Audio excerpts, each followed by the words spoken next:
পুজোর আসরে হাটে হাড়ি ভাঙলো দীপা, সকলের সামনেই মিষ্কার মুখোশটা খুলে দিল। হ্যাঁ বন্ধুরা, অনুরাগের ছোঁয়ার আগামী পর্বগুলোতে আমরা ঠিক এমনটাই দেখতে চলেছি। মিষ্কার তো বাড়াবাড়ি শেষ নেই, কিন্তু দীপাও থেমে নেই। দীপার বিশ্বাস একদিন না একদিন সূর্য ঠিকই সব সত্য জানতে পারবে। সূর্যের সামনে ঠিকই মিষ্কার মুখোশটা খুলে দিতে পারবে দীপা।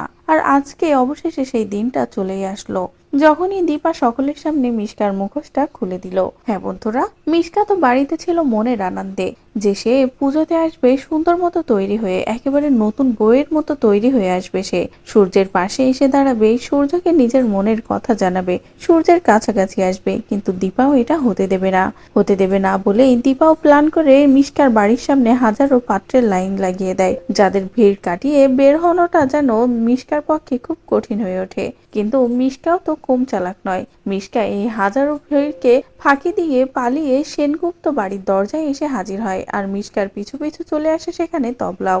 মিষ্কা ভিতরে ঢোকে, অন্যদিকে তবলাও মিষ্কার উপরে পুরো নজর রাখে। এদিকে দীপা তো খুব সুন্দরভাবে তৈরি হওয়ায় সূর্যের চোখই সরে না দীপার দিক থেকে। আর এটা দেখে মিষ্কা সহ্য করতে পারে না। মিষ্কা বলে, না এটা হতেই পারে না বলে মিষ্কাও সূর্যের কাছাকাছি এসে আবারও দীপার বিরুদ্ধে উস্কানো শুরু করে দেয়, যেটা দেখে তবলা নিজেকে সামলাতে না পেরে ভিতরে ঢুকে মিষ্কার মুখোশটা সকলের সামনে খুলে দেয়। তবলা সব প্রমাণ দিয়ে দেয় মিষ্কা ঠিক কি কি বাড়াবাড়ি করেছে, মিষ্কা কেন এখানে এসেছে। আর তবলার এমন ফাঁদ পাতা দেখে মিষ্কা নিজের মুখেও বলে ফেলে যে, সূর্য আমি তোকে ভালোবাসি, তোকে পাওয়ার জন্য আমি সবটা করতে পারি। তুই দেখ আমি কত সুন্দর করে তৈরি হয়ে এসেছি, ওই দীপার মধ্যে কি আছে যা আমার মধ্যে নেই। মিষ্কা যখনই এমন নানান কথা বলে ভুলভাল, তখনই সূর্যও রেগে যায়। রেগে গিয়ে মিষ্কাকে উচিত শিক্ষা দিয়ে দেয়। এদিকে লাবণ্যরাও খুশি হয়ে যায় যে এবার অবশেষে মিষ্কার মুখোশটা খুলে গেল সূর্যের কাছে। সূর্য বুঝতে পারলো মিষ্কা আসলে কি। তো বন্ধুরা, এবার যদি পুজোর আসরে এভাবে মিষ্কার মুখোশটা খুলে যায় সকলের কাছে, তাহলে সেটা দেখতে তোমাদের কেমন লাগবে কমেন্ট করে জানাও। পরবর্তী আপডেট পেতে চ্যানেলটি সাবস্ক্রাইব করো।